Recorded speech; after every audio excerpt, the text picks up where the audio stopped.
De Sócrates a Borges, desde la Eneida a Pedro Páramo, el arte de la palabra se hizo universal y eterno. El arte de la palabra se hizo radio. Comienza Libromanía por Radio 12, FM 89.1, www.radio12.com.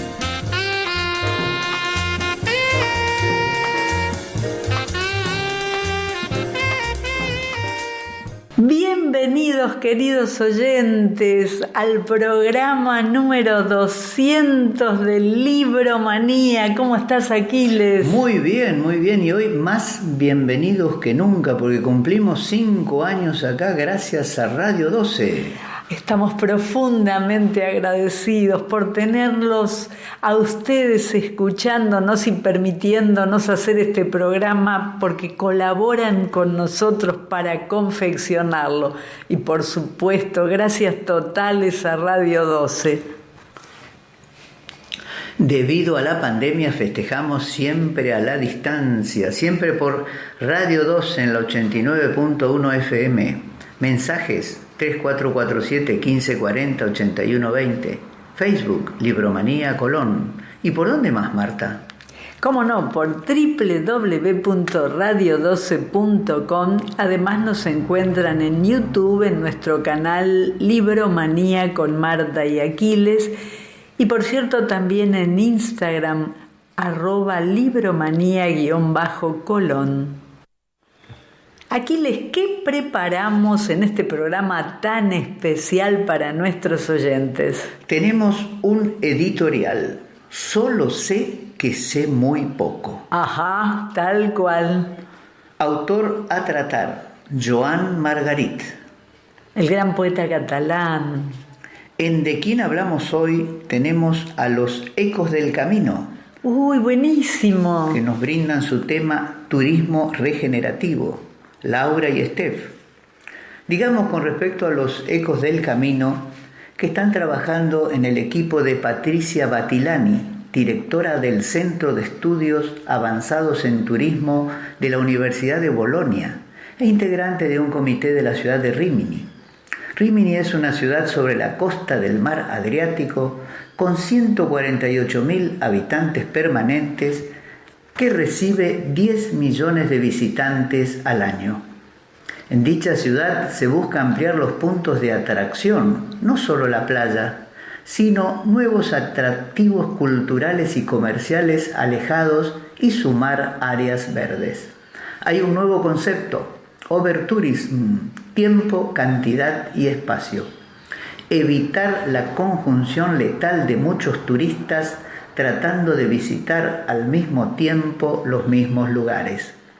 Todas definiciones vertidas ante el periodista argentino Rubén Guillemí en el diario La Nación de Buenos Aires el 5 de febrero próximo pasado. Buenísimo. ¿Qué más tenemos? Tenemos como siempre el Noti Literario en el quinto bloque de Arturo Pérez Reverte. Un barco no es una democracia. ¡Qué interesante! Y en Te regalo un poema, poética de Joaquín Januzzi. ¿Y la música que seleccionaste para hoy, Marta? Hoy aquí les pensamos en otro catalán para Joan Margarit, ese gran catalán, ¿no es cierto? Y ese otro catalán es Joan Manuel Serrat. Claro, ¿quién otro puede ser, no? ¿Quién otro si no? Y pensamos dedicar uno de los temas de Joan Manuel Serrat, Pueblo Blanco, a un ferviente admirador de Serrat y de este tema, y por cierto, un gran oyente de este programa, don Alberto Rotundo. Muy bien. Les habíamos prometido un editorial, solo sé que sé muy poco. El periodista científico Brian Resnick habla del valor de ejercitar la humildad cognitiva o humildad intelectual. ¿Quién se anima a decir no sé o me equivoqué? Dice Resnick, tratar de reconocer que las cosas en las que creemos pueden estar equivocadas, practicar la humildad cognitiva, no es menospreciarse. En cambio, es un método de pensamiento. Se trata de considerar la posibilidad de que pueda estar equivocado y estar abierto a aprender de la experiencia de los demás.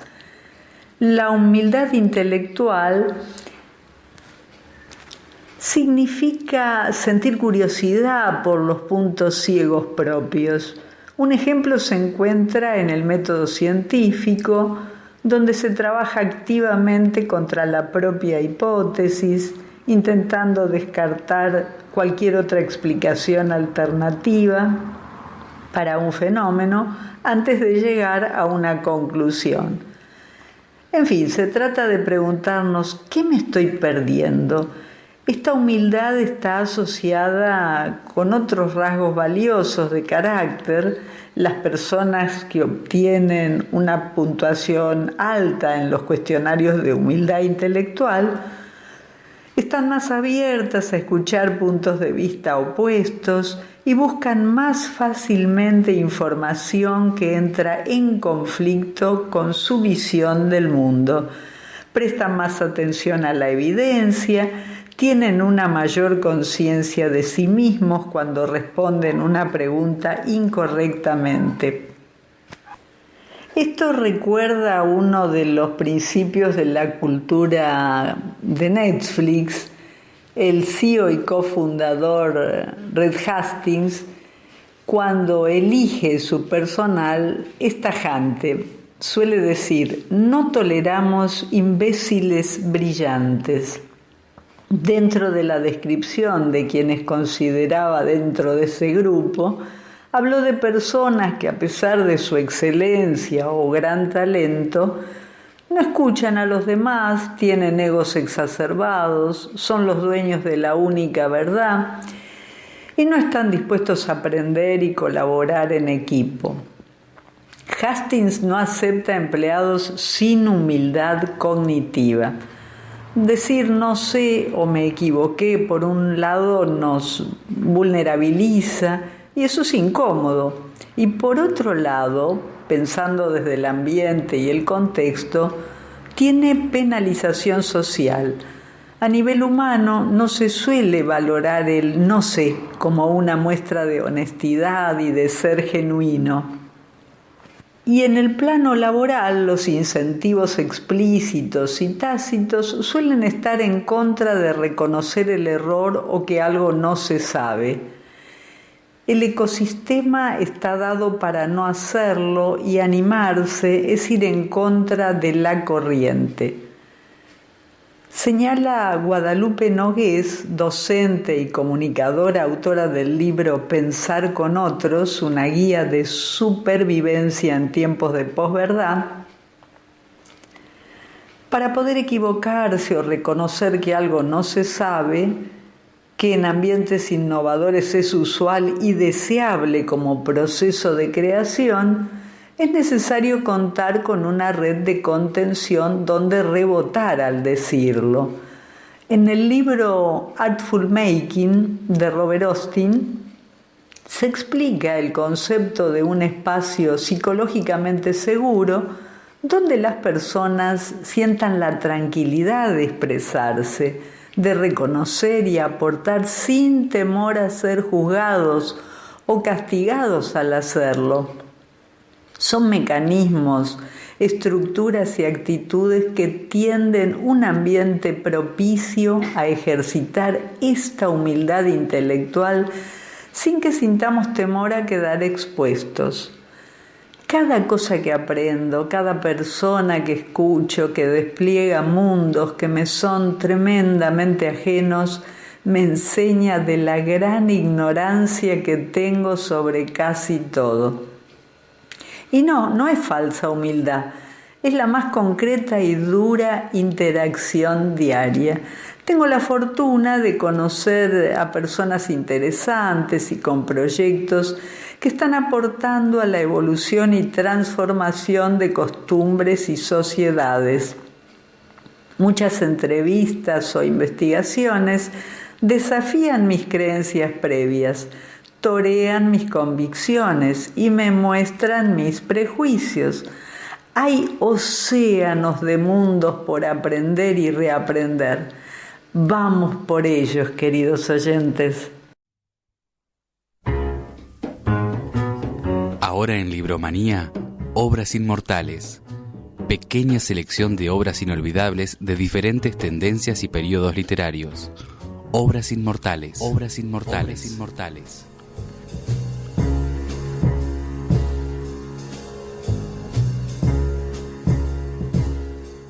Hoy nos ocupamos de Joan Margarit. El COVID nos arrebató en abril del año pasado su discurso de recepción del Premio Cervantes 2019 en la tradicional ceremonia de la Universidad de Alcalá de Henares. Sin embargo, su poesía permanecerá incólume, como las obras arquitectónicas que también dejó a la posteridad y por las que también fue premiado. El año de confinamiento le había permitido acabar un nuevo libro de poemas titulado Animal de Bosque, que finalmente verá la luz de manera póstuma porque Margarit murió hace pocos días. La enfermedad, un linfoma, le ganó la partida al arquitecto catalán constructor de refugios poéticos. Pero no la muerte, ni mucho menos el temor, porque aceptaba su final con la misma sabiduría que obsequian sus versos. Es la comprensión de lo que está sucediendo, aquello que necesita un poeta más que nadie para hacer un buen poema. Por eso un buen poema es un consuelo también, sostenía Margarit. Y ese consuelo que reclamaba para la buena poesía no tenía nada de terapéutico, más bien iba cifrado en el sosiego de la lucidez, en la aceptación del dolor de la vida y la crueldad de nuestra condición efímera. Esa dureza implacable de una poesía sin concesiones ni paliativos es la que practicó siempre y sintetizaba de manera magistral en unos versos de su libro Casa de Misericordia del año 2007. Decía Margarit: igual que la poesía, un buen poema, por más bello que sea, será cruel. No hay nada más. La poesía es hoy la última casa de misericordia. Así se enfrentó en su último año de confinamiento a la enfermedad, con los cerca de 80 poemas de su libro Animal de Bosque, referidos a la muerte, la soledad, el amor. Hombre de naturaleza dual y bilingüe, Margarit aunaba el amor a la ciencia y el ejercicio de las letras en un solo movimiento creativo. Arquitecto por formación y catedrático de cálculo de estructuras en la Universidad Politécnica de Cataluña hasta su tardía jubilación. Uno de sus poemarios más logrados es justamente Cálculo de Estructuras del año 2005, en el que la precisión matemática se funde con la magia de la palabra. Era un poeta que construía refugios de palabras con las que protegerse de la inclemencia del mundo. La intemperie es sin duda el gran tema de su poesía. Hay dos tipos de intemperies, la física y la moral. A la primera la resuelven la ciencia y la tecnología. Ante la segunda solo tienes la poesía, porque no existe un manual de instrucciones si pierdes a un hijo. La poesía es una herramienta para no hundirte ante la pérdida y el dolor, sostenía Margarit, cuyo libro, titulado Joana, Uno de sus textos más premiados y aclamados fue su desesperada reacción visceral a la muerte de su hija, escrito en los 8 meses que duró la agonía de ella. Pero la dualidad de Margarit fue sobre todo lingüística y cultural. Se inició en los versos en castellano, con su libro titulado Cantos para coral de un hombre solo, del año 1963, la lengua de sus primeras lecturas y en la que había sido educado bajo el franquismo. Solía explicar con amargura los coscorrones que recibía en la escuela por hablar catalán, y eso también lo cuenta con pericia en sus memorias tituladas Para tener casa hay que ganar la guerra, del año 2018. En su cuarto libro, L'ombra d'altremar, del año 1981, se atrevió a su lengua materna, el catalán. Su verso lacónico, afilado, engañosamente sencillo, conseguía horadar el lenguaje coloquial hasta una expresividad insospechada. Aquí le contamos a los oyentes quién fue Joan Margarit. Poeta catalán, nacido en Sanaúja, Cataluña, en 1938.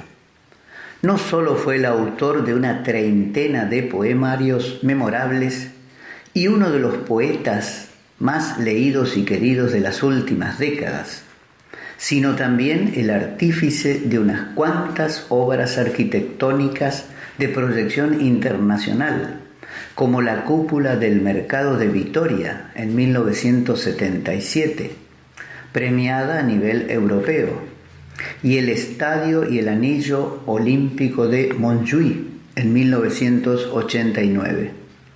Participó hasta sus últimos días en el grupo de profesionales que dirige las obras de la emblemática Sagrada Familia, la Basílica de Barcelona.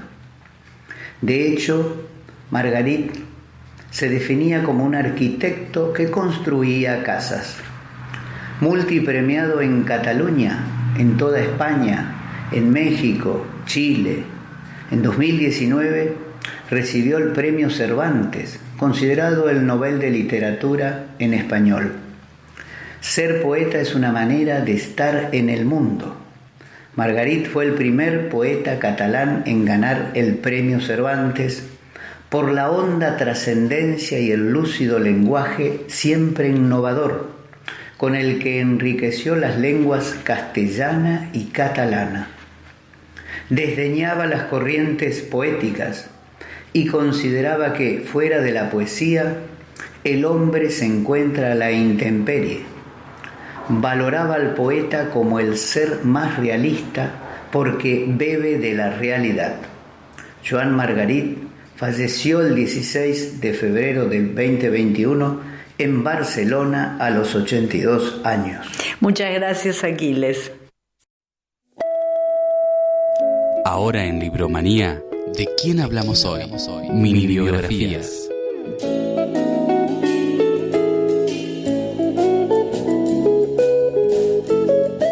Hola Marta, hola Aquiles, qué bueno encontrarlos de nuevo en Libromanía. Antes de todo, felicidades para 200 programas de Libromanía, qué buen resultado. Felicitamos muchísimo y ojalá que vamos a ver otros 200 programas de este lindo programa. Ahora preparamos un tema distinto de temas en pasado. Hoy vamos a hablar sobre turismo regenerativo, el concepto regenerativo en general. Y ahora entonces voy a dejar la palabra a Laura, que va a empezar explicando este concepto y para ponerlo más cercano, más conocido para sus oyentes.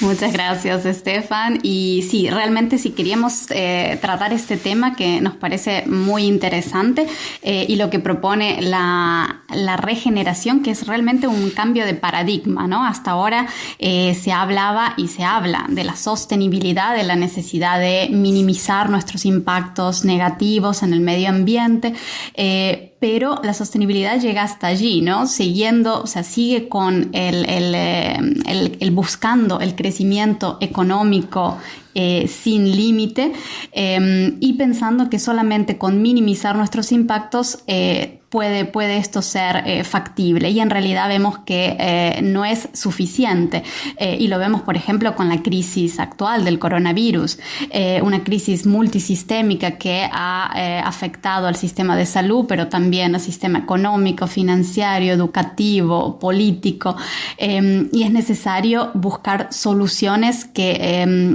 tengan en cuenta todas estas relaciones que hay, ¿no? No son separados los temas, sino que todo está interconectado y lo que pasa en un sistema repercute en otro.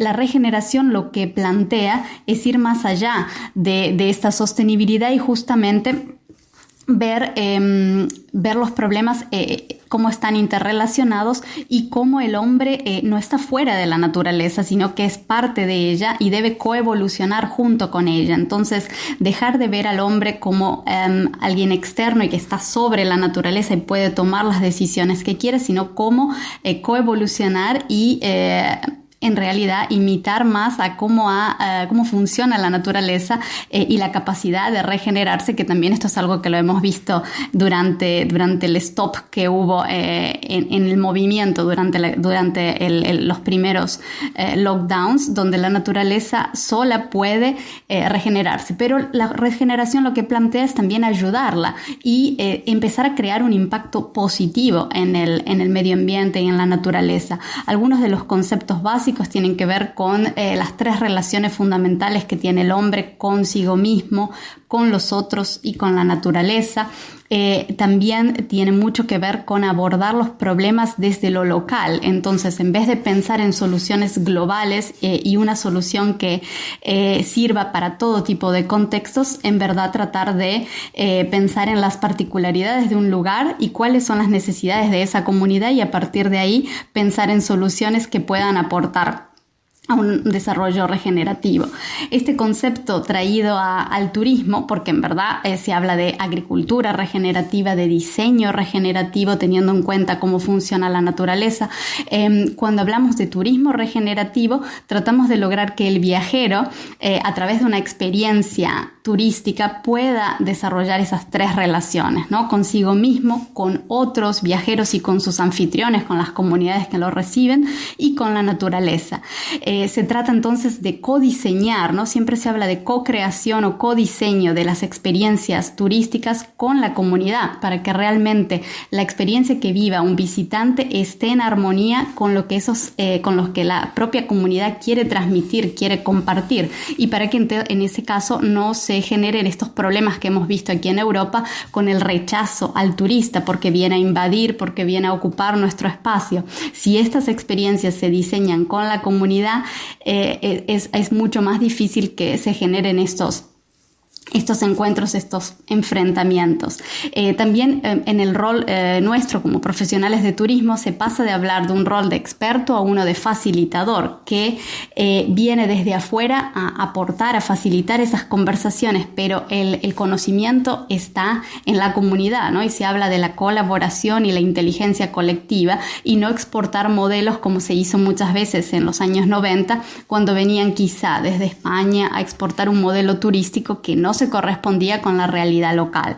Entonces, básicamente, estas experiencias tienen que ver con esto, y que el viajero pueda vivir una experiencia transformativa y profunda que lo incentive a también tener un impacto positivo a través de su viaje y en su vida cotidiana.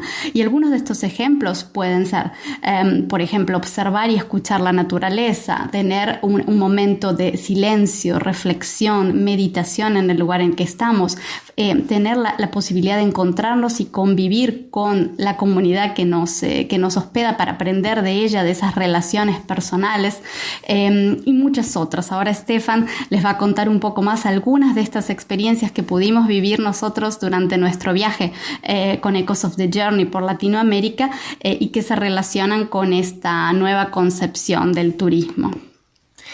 Gracias, Laura. Sí, ahora yo voy a brevemente explicar y mencionar dos ejemplos muy buenos que vimos durante nuestro viaje. El primer ejemplo de Colombia es en una zona muy cerca a Medellín, que es una reserva natural privada que se llama Zafra.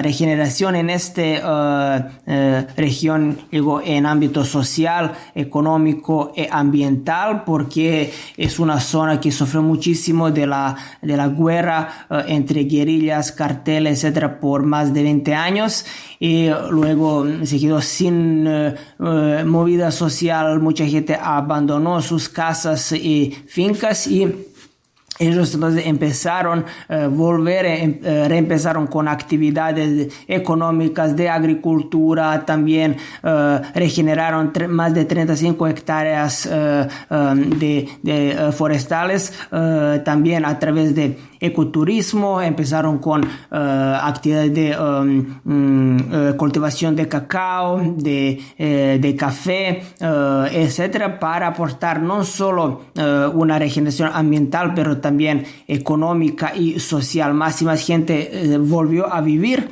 allá, y como consecuencia de mejores condiciones de la vida, más gente, más trabajo, empezaron a llegar también turistas. Entonces vemos que primero creando un espacio bueno para vivir en varios niveles, luego se creó un espacio interesante para visitar, donde ahora se hacen también retiros de yoga, meditación, visite a las fincas orgánicas, cursos de permacultura, etcétera. Entonces distinto contenido que no es disponible solo para población local, sino también para los turistas. Esto que es importante es que toda comunidad juntos deciden sobre los programas, contenido y actividades que van a desarrollar. Otro ejemplo llega de Ecuador, que es un ejemplo que también me parece conocido para ustedes, Marta y Aquiles, que es Huasquila Lodge en parte amazónica de Ecuador. Regeneración en este lugar empezó con reconversión de una ex hacienda ganadera en un proyecto ecoturístico. Ellos empezaron con reforestación de más de 200 hectáreas que se usaron entonces para esta hacienda ganadera, y lo convirtieron en una reserva natural. Luego las comunidades locales indígenas se interesaron a este proyecto y se activaron juntos con gente de la lodge.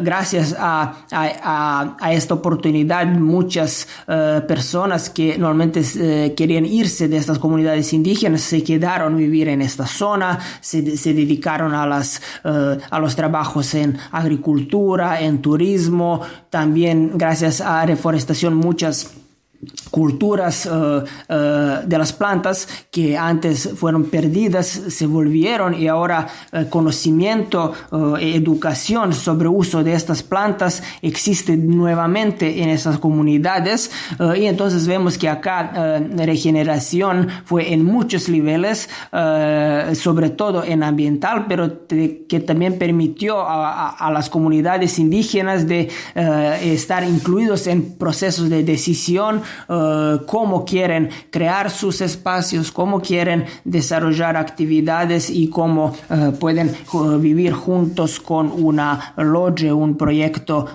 de agricultura y de turismo.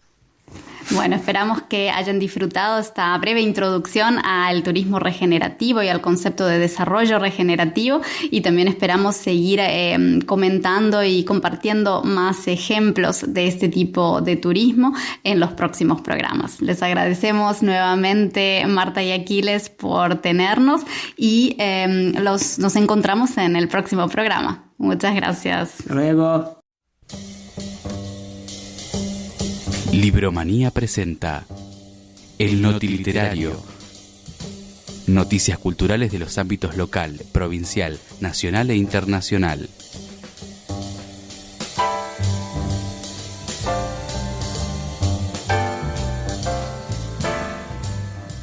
Adelante, Aquiles, con el segmento de noticias literarias. Muy bien, nos vamos a Italia. Un bestseller en las sombras. Con la salida de su 8º libro, La vida mentirosa de los adultos, la identidad de Elena Ferrante vuelve al candelero.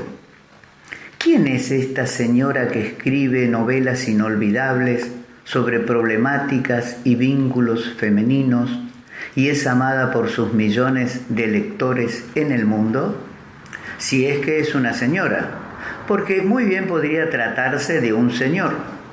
Sin lugar a dudas, el misterio de identidad es un condimento fuerte a la hora de leerla, o aún más, de ver las obras de teatro o la exitosa serie de HBO basada en su novela La amiga estupenda.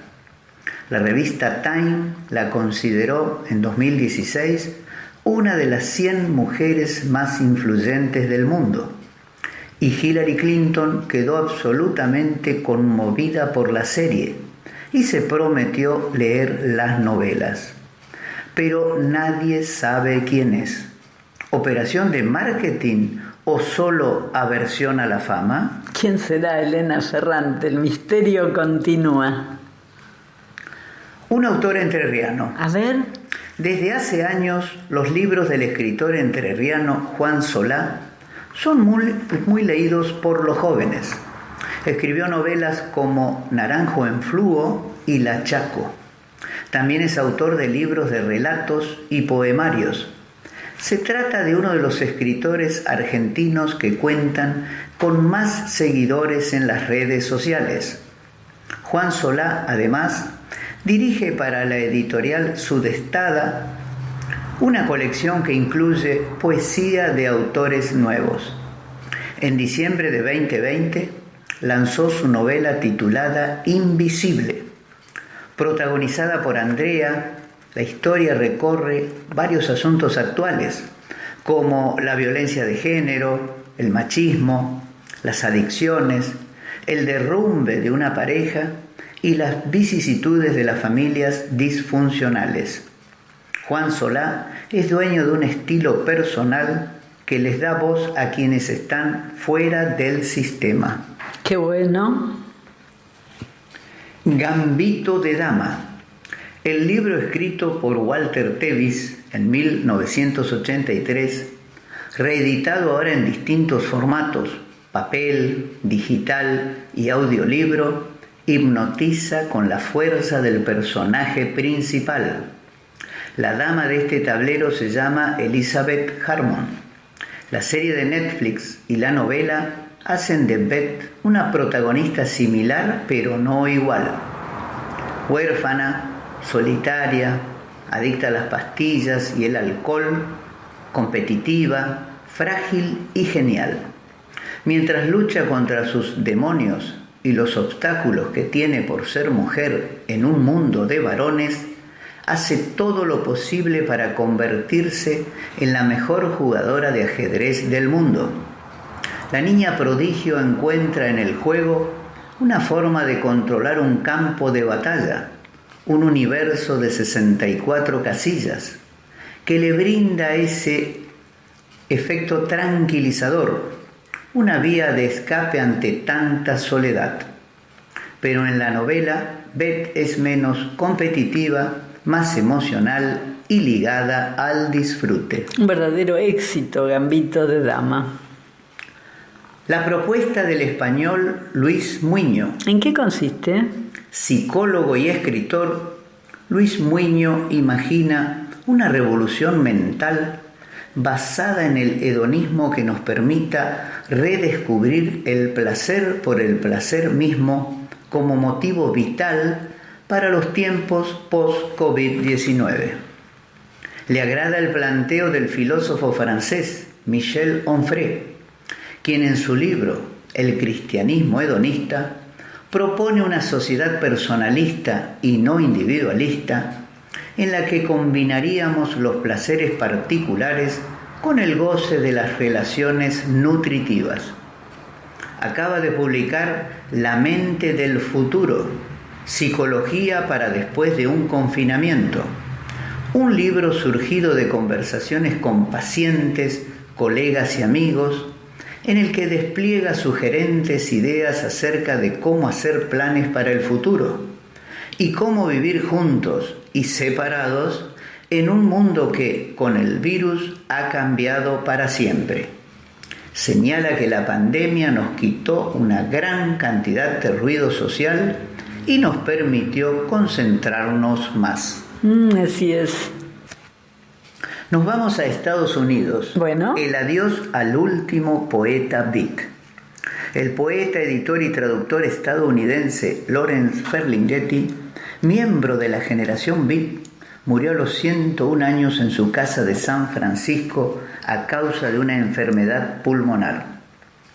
Fundador de la librería y editorial City Lights, desde la que publicó en 1956 Aullido, el célebre trabajo de Allen Ginsberg, Ferlinghetti fue el responsable de difundir a autores como Gregory Corso o Jack Kerouac, dando impulso en la década de 1950 al movimiento beat, una bandera de la denominada contracultura. Fue también pionero en el mundo de la edición de libros independientes. En su obra, con el uso de la ironía, fue un crítico del conservadorismo y del lado más marketinero de la cultura estadounidense. Había recibido su primera dosis de la vacuna contra el COVID la semana pasada y estaba a un mes de cumplir 102 años.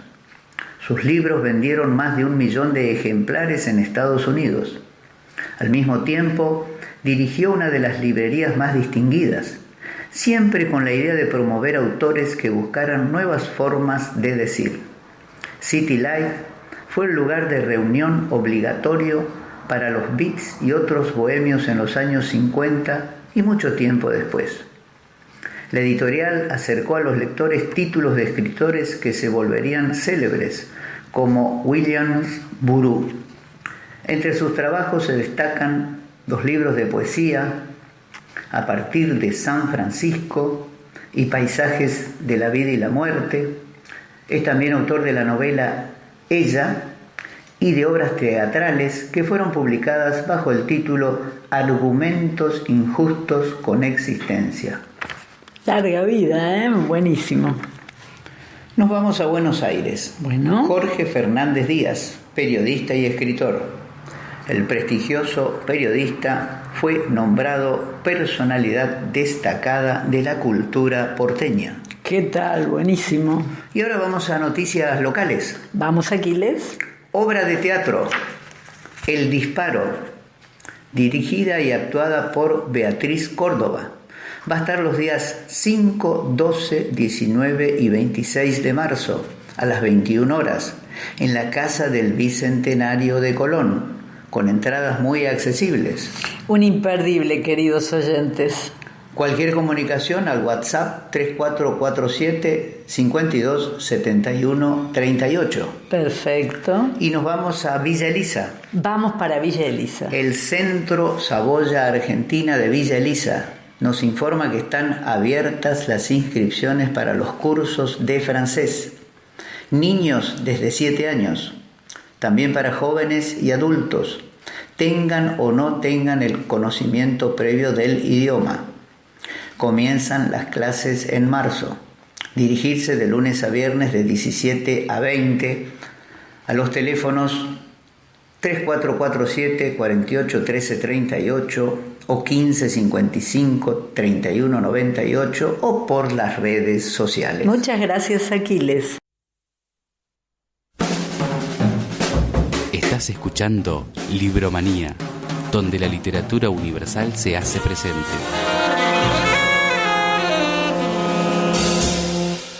Hoy compartimos un texto de Arturo Pérez Reverte, Un barco no es una democracia. Estoy leyendo por incontable vez en mi vida Tifón, que estimo la novela más conradiana de cuantas escribió Joseph Conrad, mientras espero con ansiedad ese momento cumbre, la culminación del relato que llega cuando, poco antes del final, y refiriéndose al personaje del capitán McGuire, el autor escribe: el huracán que hace enloquecer las olas, que hace naufragar los barcos y arranca los árboles, que derriba murallas y precipita a los pájaros contra el suelo, ese huracán había encontrado en el camino a este hombre taciturno y su mayor esfuerzo no consiguió arrancarle más que unas pocas palabras. Estoy leyendo eso y no puedo evitar que se vaya mi cabeza al mar y al novelista que me enseñó a amarlo todavía un poco más. Y pienso en los McGuire que conocí en mi vida, que fueron unos cuantos, y entre ellos, por supuesto, lo recuerdo a él. Lo mencioné de refilón en la carta esférica, pero nunca hablé de él aquí, me parece, así que voy a hacerlo hoy.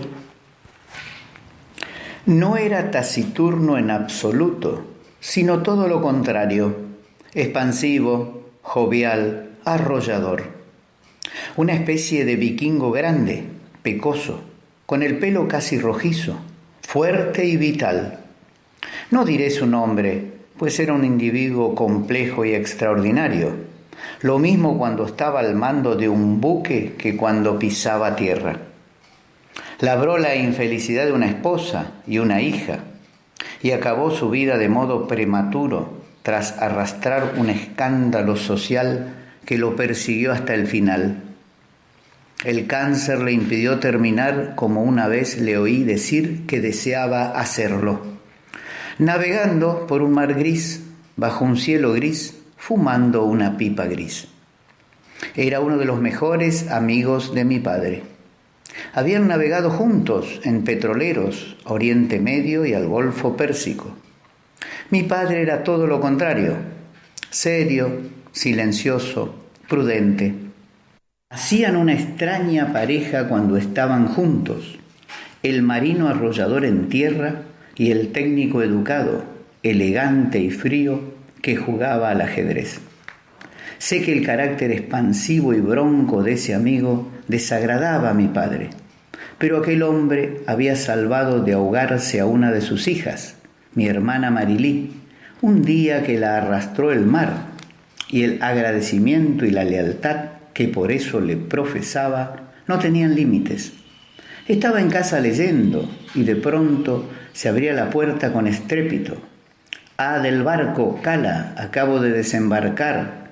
Hazme una ensalada con mucho verde, que llevo un mes comiendo congelados». Y a mi padre: «Luego, Pepín, nos vamos a tomar café a Benidorm».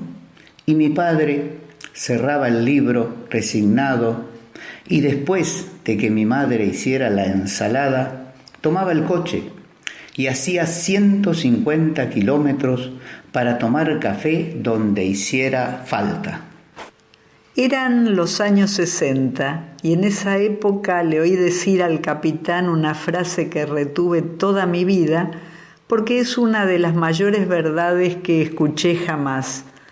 Algo que hoy suena mal en tierra, pero que todo marino comprende y comparte. Un barco no es una democracia. Esa frase resumía bien muchas cosas y lo resumía a él. Era de la vieja escuela, de los que, como mi tío Antonio y otros capitanes amigos de mi padre, hicieron el aprendizaje náutico trepando a los palos de barcos de vela. Y era sobre todo un magnífico marino. En tierra firme podía llegar a ser insoportable, pero en el puente de un barco sabía enfrentarse como pocos a los diablos cuando bailan sobre las olas. Ejercía el mando de sus buques con ese concepto hoy arcaico del poder absoluto a bordo, comprensible cuando no existían los teléfonos móviles y un capitán era responsable de las vidas, el barco y la carga. E hizo cosas espléndidas. En una ocasión salvó su petrolero sin ayuda de nadie, ahorrando remolcadores a la empresa tras un abordaje entre la niebla del Canal de la Mancha. En otra logró entrar en un puerto ruso con una impecable maniobra entre un espantoso temporal de nieve, con el hielo reventando las válvulas y la tripulación de un crucero soviético aplaudiendo en la borda al amarrar junto a ellos. Siempre imaginé al capitán Bligh del motín del Bounty con su voz y su aspecto.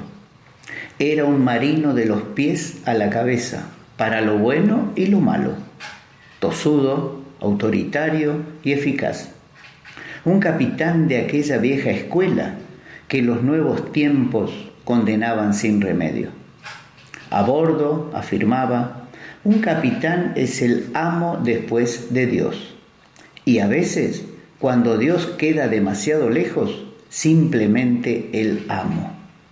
Pero su frase más famosa no se la dijo a mi padre, sino al tribunal de capitanes de marina que lo juzgó por arrojar del puente a cubierta por una escala a un tripulante que le había discutido una orden en pleno temporal, rompiéndole al pobre hombre una pierna.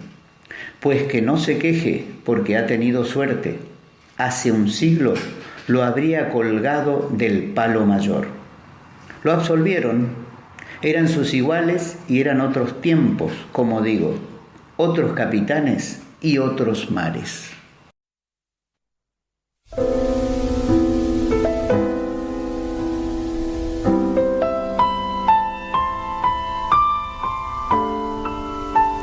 En Libromanía te regalo un poema, un espacio donde la palabra no fracasa.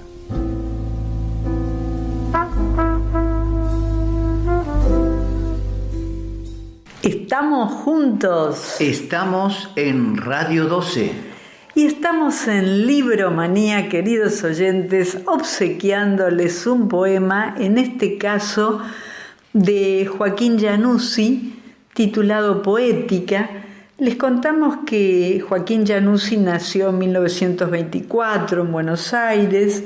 Su obra ejerció una gran influencia en poetas de las generaciones posteriores. Murió en Salta en el año 2004. Para ustedes, de Joaquín Januzzi, Poética. La poesía no nace, está allí, al alcance de toda boca, para ser doblada, repetida, citada total y textualmente. Usted, al despertarse esta mañana, vio cosas aquí y allá, objetos, por ejemplo. Sobre su mesa de luz, digamos que vio una lámpara, una radio portátil, una taza azul. Vio cada cosa solitaria y vio su conjunto. Todo eso ya tenía nombre. Lo hubiera escrito así. ¿Necesitaba otro lenguaje, otra mano, otro par de ojos, otra flauta? No agregue, no distorsione, no cambie la música de lugar. Poesía es lo que se está viendo. Compartimos, queridos oyentes, algunos conceptos. Lean mucho. Lean todo. Lean lo que dicen las miradas. Lean los gestos. Lean lo que se dice sin palabras. Lean historias. Lean lágrimas en pañuelos. Lean libros nuevos, viejos, prestados. Leer educa, salva, abre. Acompaña. Leer nos hace libres. Momento de dar las gracias profundamente de corazón a nuestra querida Radio 12, la radio donde suena el río, la radio que nos cobija, y a las personas de Diego Pierotti y Liel Barreto que permiten que nosotros podamos conectar con ustedes cada semana. Muchísimas gracias. Aquiles, ¿cuándo nos volvemos a encontrar? Estamos los miércoles a las 18:30 horas, los domingos a partir de las 10 de la mañana, siempre por Radio 12 en la 89.1 FM. Mensajes 3447 1540 8120. Facebook Libromanía Colón. ¿Y por dónde más, Marta? www.radio12.com. Nos encuentran también en nuestro canal de YouTube como Libromanía con Marta y Aquiles. También estamos en Instagram, @libromanía_colón. Recuerden que la pandemia continúa, por tanto es necesario que siga cada uno de ustedes cuidándose para de tal modo preservar, cuidar a toda nuestra comunidad. Siempre con autorresponsabilidad. Nosotros estamos aquí porque ustedes están del otro lado. Les agradecemos profundamente que nos acompañen, que nos ayuden a hacer Libromanía. En este caso, la emisión 200. Y vamos por más, Aquiles. Esa es la idea. Esa es la idea, con muchísimas ganas, con muchísima fuerza. Y ustedes quédense prendiditos en Radio 12 y su excelente programación.